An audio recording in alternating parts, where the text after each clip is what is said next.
She was more than just a nurse. She was the nurse, the one they reached out to when things became chaotic. The one who volunteered for shifts that no one else desired, holidays, weekends, and night duty. Denise was always present. And then, just like that, she was gone. At 6:42 a.m., while sipping her first cup of coffee, an email arrived. Her shift wasn't set to begin until 7:30. No call, no meeting, just a subject line reading, "Position status update." She clicked on it. "We regret to inform you that, due to internal restructuring, your position has been terminated effective immediately. Your final paycheck will be deposited by the end of the week. Thank you for your years of service." That was it. No signature. No explanation. Denise stared at the screen, waiting for something else to load, a follow-up, a call number, anything. Nothing. She blinked and closed the laptop, sitting silently. Her daughter, Mecca, was still asleep upstairs.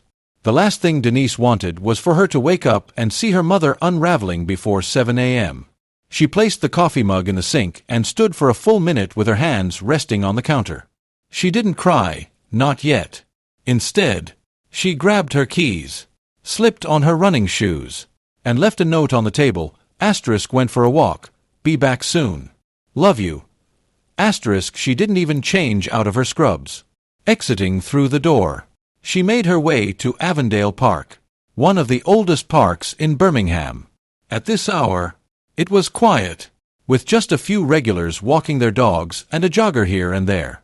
Denise was unsure of her purpose. She hadn't planned this walk or anything at all, but a heaviness lingered in her chest that demanded movement. The words from the email echoed in her mind over and over. "We regret to inform you." It was cruel, she thought, not just the firing, but the timing. Her daughter had just started college at Miles College. Tuition payments were looming, and Denise had been stretching every dollar to make ends meet. There was no warning, no sit down, no heads up, only a cold, detached message. She walked until her calves burned, then found a bench facing the small lake and sat down. Her phone buzzed. It was Mecca. Asterisk hey mom. Everything okay? Didn't hear you leave. Asterisk Denise stared at the message. Started typing. Erased it. Typed again. Asterisk yeah. I'm fine. Just needed air. Love you. Asterisk she set her phone down and let her head fall back. The sky was a soft early blue, a color that made you forget, for a moment, how tough life could be. Asterisk I gave them everything. Asterisk she whispered softly, not realizing she had spoken aloud. To anyone else watching, she looked like just another woman on a morning walk. But inside, Denise was unraveling, not solely from job loss but from the silence that followed. No one from the hospital checked on her. No one texted. 20 years. And not a single goodbye. She rubbed her eyes, refusing to cry in a park. But something shifted within her. Maybe it was exhaustion. Maybe it was grief. Or perhaps it was rage wearing a gentler mask. But for the first time in a long time, Denise felt still. Asterisk not okay. Just still. Asterisk then she heard it, a quick, sharp sound like someone hitting the pavement hard. Turning her head, she saw a man had collapsed near the trail just beyond a row of hedges. He appeared to be in his late 50s, face down on the ground, motionless. People looked but no one moved. Yet, Denise did, without hesitation. Her body kicked into gear before her mind could catch up. She was on her feet, running toward the man lying face down on the asphalt. As she drew closer, the smell of warm pavement mixed with the stale scent of sweat and something metallic, perhaps blood or panic. She couldn't tell. He wasn't moving. Asterisk sir. Asterisk she called as she crouched beside him. Can you hear me? Nothing. A few people had stopped at a distance, but nobody stepped closer. She gently flipped him onto his back, checking his chest for movement and his neck for a pulse. He was pale, his lips starting to tint blue. Denise pressed her fingers to the side of his neck. Nothing. Asterisk call 911. Asterisk she shouted. not even looking up. Someone mumbled that they already had, but it didn't affect her. She was now counting seconds. She tilted his head back to check his airway, leaned in, gave 2 quick breaths, and began compressions. 1, 2, 3. Her hands moved like they had 1,000 times before. Only this wasn't a training dummy. This was real. It was life or death. People were watching, murmuring, and holding phones, but none of that mattered. It was just her and him and the thud of her hands hitting his chest. Come on. She whispered. Don't you dare give up. He wasn't a young man. Maybe in his mid-50s. Dressed in a fitted black workout set, a wedding ring on his finger, an Apple Watch. The type of guy you'd assume was too healthy to collapse in broad daylight. 1 minute. 2. Denise was now sweating through her scrubs.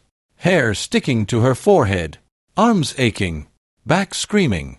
But she didn't stop. She breathed. Compressed. Counted. The silence was thick, one that feels like it's holding its breath alongside you. Then he gasped. It was shallow, ragged, but it was a breath. Denise leaned in again. Hey, you with me? His eyelids fluttered. His chest barely moved. Paramedics rolled in less than a minute later. 2 of them rushing from the ambulance. Gear in hand. I got him breathing. Denise said quickly, moving back so they could take over. No pulse when I got here. Just started compressions right away. One of the medics nodded. You a nurse? She said yes. But he didn't have time to ask what that meant. They moved swiftly, oxygen mask, defibrillator pads, checking vitals. Denise stepped back, letting the professionals take charge now. Her hands were still shaking when someone behind her said, You saved him. She turned to see a woman in her mid-30s, a jogger full of nervous energy. You were incredible. The woman added. I didn't know what to do. Denise nodded once, then turned her gaze back to the man on the ground. She didn't need thanks. She just needed him to survive. As they loaded him onto the stretcher, one of the paramedics glanced at her and said, You bought him time. That man's lucky you were here. Denise managed a tired half-smile. I guess we both are. She watched as the ambulance drove away. Sirens off. That was usually a positive sign. The crowd started to disperse. People returning to their routines as if nothing had happened, as if they hadn't just witnessed a stranger die and come back to life right before their eyes.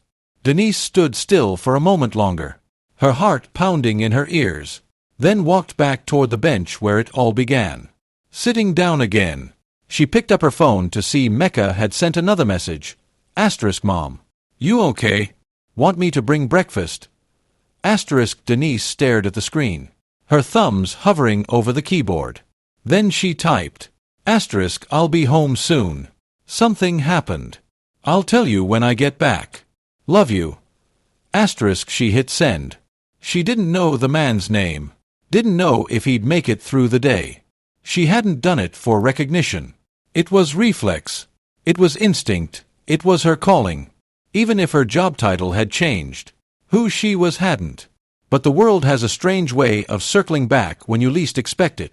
And Denise had no idea how swiftly that circle was about to close. 3 hours later, Denise returned home. Her shoes were still muddy from the park, and she hadn't even changed out of her scrubs. Mecca had made eggs and toast and left them on the stove before heading off to her shift at the daycare. The house was quiet, save for the ticking wall clock that always ran 5 minutes fast. Denise sat on the front porch with a chipped mug of green tea, holding it with both hands, trying to focus on its warmth rather than the tight knot still lodged beneath her ribs. Her mind was tangled, part replaying the collapse in the park, part returning to that cold email.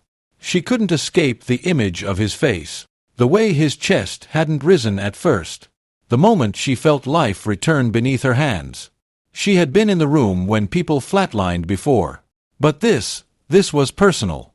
Taking a slow sip, she suddenly heard engines, more than one. She looked up from her mug and blinked. Coming down her street, one behind the other, were 5 luxury vehicles. Not just nice. These were the kind you only saw in magazines or on some influencer's Instagram. A Lucid Air. A Mercedes Maybach. A matte black Escalade. A Rolls-Royce Ghost. And behind them, a low-slung Aston Martin that purred like something alive. They slowed and stopped directly in front of her house. Denise's heart reacted strangely, not out of fear exactly, but something heavier.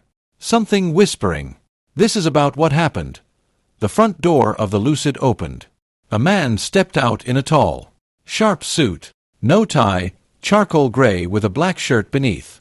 He was clean-shaven, silver dusting his temples, a calm expression on his face, as if he had all the time in the world. It took her a few seconds, but when he spoke, her breath caught. "Ms. Latimer." She stood slowly. "Yes." He stepped forward, with a smooth, confident gait that wasn't arrogant. "I believe you saved my life earlier today at the park." Denise squinted, searching his features. Without sweat, without panic, with color returned and clear eyes. He looked almost like a different man. You collapsed." "I did." He said with a small nod. "And I'm told I wouldn't have made it if it weren't for you." She lowered her mug. "How did you find me?" He smiled, almost apologetically. "A man with my resources tends to have people who handle details. But let's just say I was very motivated." Denise felt her throat tighten. "I didn't do it for anything." I know." He said quickly. "That's exactly why I'm here." From behind him, another door opened. A younger woman, perhaps in her mid-30s, stepped out of the Escalade, holding a thick envelope and a small tablet. She said nothing, just waited. "My name is Roland Greaves." The man said. "I own a few companies, mostly in logistics and software. Nothing glamorous, but I've done well for myself. And earlier today, I was about 30 seconds away from not seeing another sunrise." Denise shifted her weight, her jaw working. She was unsure of where this was heading, but it felt significant. "I want to talk." Roland said. "Just 5 minutes. I'm not here to sell you anything or make a big scene, but I owe you a debt I don't know how to repay." She paused, still unsure, then quietly offered, "You can sit if you want. I have chairs." He nodded once. "Thank you." They walked up to the porch together. She observed the cars. None of the others stepped out as he took a seat. Roland looked around. "Nice place. Feels lived in." "It is." She replied. Mecca's room is the one with the cracked blind. She broke it trying to swat a wasp. He smiled. "Sounds like a fighter." A short silence followed. Then he turned to her. "Can I ask you something personal?" She nodded. "Why didn't you wait for someone else to help?" Denise took a breath. "Because if I were him, I'd hope someone would act without waiting." He looked down, nodded slowly, then met her gaze again. "I needed to hear that." But Roland hadn't come merely to thank her. He brought an offer, one that would test how much she trusted the goodness of strangers. Denise reclined in her chair, arms crossed over her chest. "What exactly is this about?" Roland leaned forward, elbows resting lightly on his knees. "You gave me 12 minutes of your life. In those 12 minutes, you didn't hesitate. You didn't ask who I was or what I could offer. You just fought for me." Denise said nothing. She wasn't swayed by speeches. She had heard many smooth talkers during hospital fundraisers and board visits. This felt different, but she still didn't know where he was directing it. "I built a company from scratch." He continued. "I started in a garage in Baton Rouge and shipped my first product out of a rented storage unit. I worked my way through losses and lawsuits, you name it. Now I have 500 employees and the freedom to make my own rules." He paused. "But with all that, I've never had someone do something for me without asking for anything in return. Not since my mother. That kind of thing shifts your perspective." Denise regarded him carefully. "So what are you offering me, Mr. Greaves?" Because I'm not looking for charity. Asterisk, he raised a hand. Asterisk, neither am I. I'm not trying to rescue you. I'm trying to invest in you. Asterisk, she frowned slightly. Asterisk, I read up on you. Asterisk, he continued. Asterisk, after my assistant tracked down the incident report. I asked for your employment record. Hope you're not mad. Asterisk, Denise let out a dry laugh. Asterisk, I've had strangers poke around in my business before. This week has been full of firsts. Asterisk, Roland smiled. Asterisk, you were the most requested nurse in your department. Patients left notes about you in their files. One woman said you were the reason she got out of bed after her surgery. That same woman also threw a shoe at me when I made her do her breathing exercises. Asterisk, he chuckled. Still, she remembered you. Then he pulled something from his pocket, a small square black object, and placed it on the arm of her chair. A key fob. What's that? She asked, eyeing it but not touching it.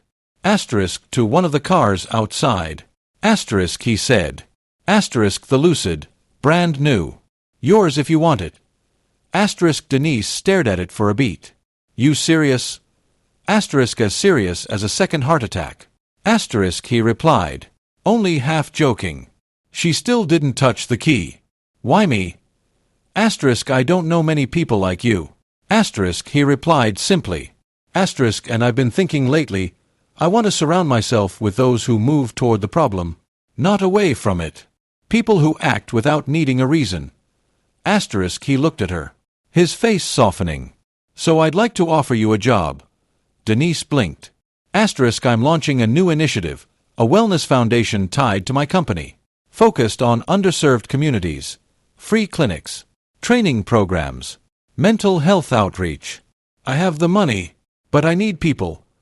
Asterisk, I need someone like you to help build it, someone who understands the system from the inside, who knows what people actually need. He paused. Asterisk, you'd be the director of clinical programs. You'd set the direction. Build your own team. And the pay is good. Full benefits. Asterisk, and it's yours to shape. She stared at him, speechless. Oh, he added gently. Asterisk, you can say no. I'll still leave the car. I'll still thank you. But if you say yes, well, I think we could build something real. Asterisk, silence hung between them. But it wasn't uncomfortable. Finally, Denise asked, why would you give that kind of responsibility to someone you just met? Roland didn't flinch. Because sometimes, the moment someone saves your life, you realize they're the one person you should have known all along. Denise didn't know what to say. She looked at the key fob again, then at him. You'll give me time to think. Asterisk, take as long as you want. Asterisk, he replied. Asterisk, just know this. I didn't come here to reward you. I came because I think the world needs more people like you making decisions that matter. Asterisk, but as soon as Roland departed, Denise's heart didn't calm. If anything, it beat harder because accepting would mean stepping into something she wasn't certain she could control. And that scared her more than losing a job ever did. That night, Denise couldn't sleep. She sat on the edge of her bed in the dark, the glow from the hallway barely reaching the room as her fingers traced the ridges of the Lucid key fob sitting untouched on her nightstand. It felt too big, too fast, too good to be true. She had been burned before, not just by the hospital. Years ago, Mecca's father had promised them stability only to vanish when bills piled up. Denise learned early not to trust a smile, no matter how kind it looked. But this offer was different. It wasn't a handout. It was a door, one she never expected to find herself standing in front of. She needed air. Slipping on a hoodie, she slid the key fob into her pocket and stepped outside. The Lucid was still there, parked quietly under the streetlight, its lines sharp, its paint deep and smooth like midnight. Opening the driver's side door, she half expected an alarm. But nothing greeted her. It welcomed her as though it had already known her name. Inside, the cabin was still and silent. The dash lit up with a soft hum. She didn't start the engine. She simply sat there, palms resting on the steering wheel, inhaling the scent of clean leather and possibility. She didn't notice Mecca until the passenger door opened. Okay, Mom. Her daughter said as she climbed in. Who did you save and what kind of James Bond mission did you get pulled into? Denise blinked. What are you doing up? You left the porch light on. And you weren't in your room. That's code for Mom is spiraling. Mecca glanced around. This car is insane. By the way, Denise sighed. It was the man in the park. He found me. Mecca turned sharply. What? How? He's not just some guy. His name is Roland Greaves, owns like 3 companies. He offered me a job. Mecca's eyes widened. Doing what? Building something, a clinic, a program. He wants me to run it. Wait. He met you once. Nearly died. And now wants you to run his company's health arm. That's the short version. As Mecca leaned back in the seat, she said, and you're sitting in the car he just gave you because you haven't decided yet. I don't want to take something I didn't earn. Mom. Mecca said, looking at her. You saved his life. You earned the air in this car. Denise stayed quiet. Look. Mecca continued. I get it. You're scared. This feels like one of those too good to be true moments. But you always told me fear doesn't get to run the show. You said that to me the night before my first recital. That was different. No. It wasn't. Mecca's voice softened. This might be the first time in your life someone sees your worth up front. Not after 10 years. Not when they're desperate. But right now, and you're hesitating because you're used to fighting for scraps. Denise turned to her. You think I should take it? I think you shouldn't let fear be the thing that makes your decision. They sat in silence for a while longer. The next morning, Denise drove the Lucid slowly, not far. Just a few miles down to a nearby diner where she and Mecca used to eat breakfast when Mecca was little. She needed a space to think without walls closing in. As she sipped her coffee, an older man in a corduroy jacket sitting at the counter gave her a polite nod. Beautiful car outside. He said. Denise smiled faintly. Still getting used to it. Can't complain about blessings. He replied, stirring his cup. You just have to make sure you use them right. But Denise knew blessings always came with responsibility, and the next step would require her to leave behind everything she thought she was to become something more. If she had the courage. Denise stood in her kitchen, arms folded, staring at the printout Roland's assistant had left with her job description. Compensation package. Expectations. The title director of clinical programs still felt foreign to her, something belonging to someone else. The digits on the salary line alone made her chest tighten. She had always been modest, making her way with steady, honest work, never dreaming of 6 figures, certainly not with benefits, and a personal driver listed among the perks.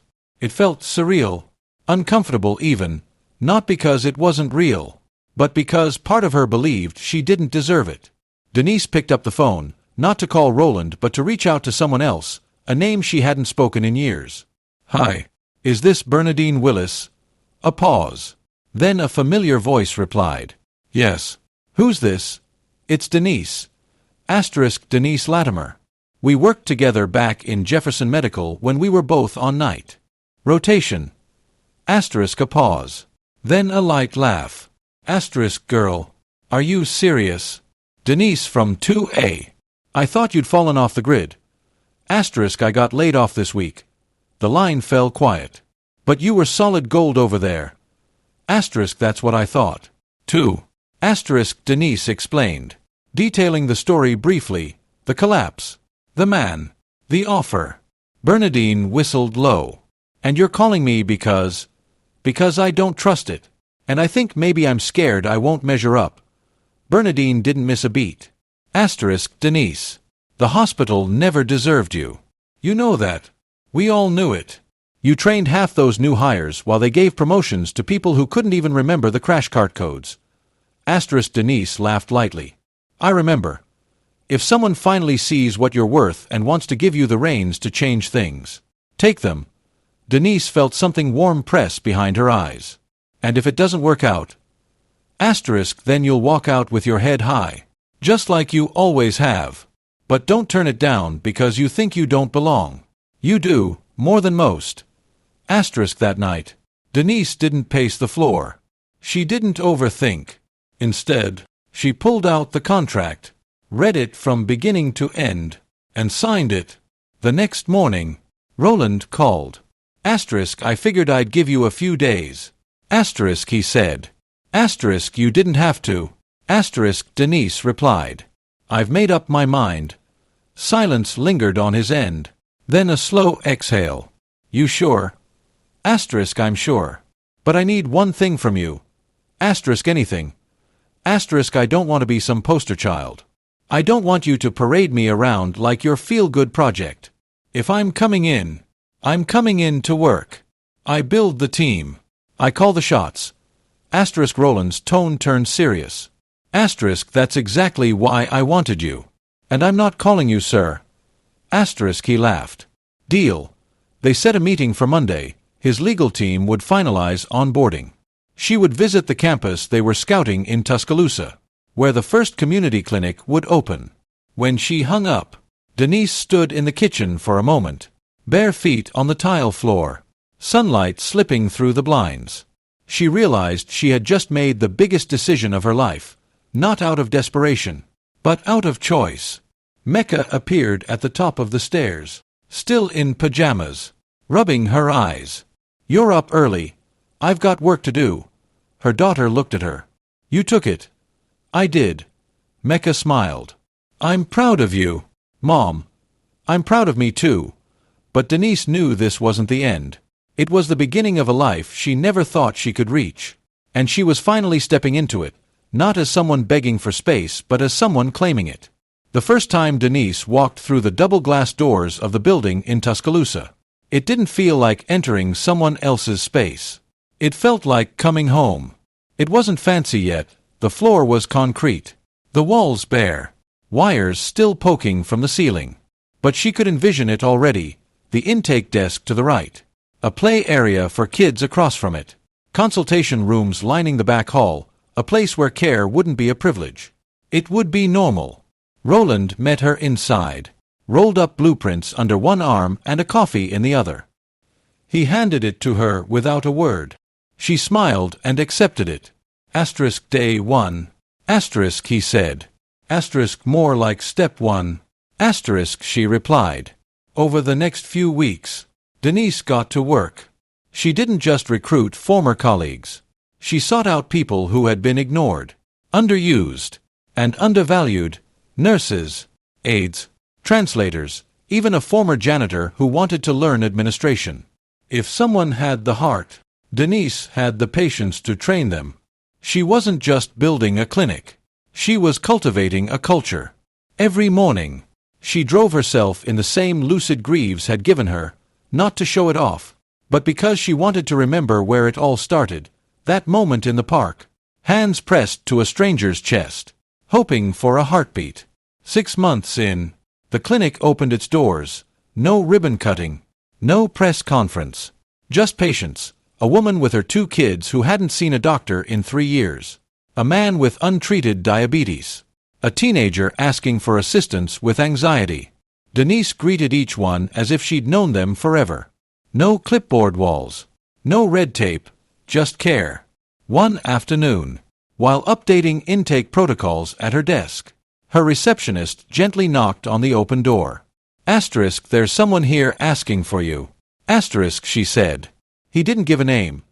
Denise stepped into the lobby and stopped cold. It was him, the man from the park. Roland had visited. Sure. But this wasn't him. This was the man she had knelt beside, whose chest she compressed until life surged back in. Dressed in a simple navy sweater and jeans. He wore a quiet smile that held something deeper than words. Asterisk, I never thanked you properly. Asterisk, he said. You did more than enough. He walked over slowly, pulling something from his pocket, a small, flat velvet box. Denise shook her head. If that's jewelry, I swear I'll toss it right back. He laughed. No, it's not jewelry. She opened the box to find a bronze medallion etched with an emblem she didn't recognize. Asterisk, it's from my mother's side. Asterisk, he explained. Asterisk, passed down through 3 generations. My grandmother gave it to my mom when she became the first black woman in her district to run a public health clinic. Asterisk, Denise's fingers gently closed around it. I think she would have wanted you to have it. She swallowed hard. I'm not family. Asterisk, you're exactly what family looks like. Asterisk, he said softly. Asterisk, at least the kind that saves lives. Asterisk, that night, Denise sat on her porch again, not with tea, but in silence. The good kind, the kind that lets you breathe. The street was quiet. No more engines. No more questions. Just peace. Mecca stepped out, leaning on the railing beside her. Long day. Asterisk, best kind. Asterisk, Denise replied. They sat together, watching the sky shift to purple over the rooftops. After a long pause, Mecca said, It's funny. What? How you saved a life. And somehow it ended up saving yours too. Denise didn't reply. She didn't need to, because she knew now some moments rewrite everything, not because they're loud or public, but because they reveal who you truly are when no one's looking. When you act out of love without expecting anything in return. Sometimes life responds in ways you never saw coming. So if you ever find yourself in a place where it feels like no one sees your efforts, where your work goes unnoticed, remember this: gratitude doesn't always speak loudly, but it remembers. And when it does return, it shows up larger than you ever imagined. If this story moved you, share it with someone who might need to hear it. And if you haven't yet, hit subscribe. We have more stories like this that remind us just how powerful one good choice can be.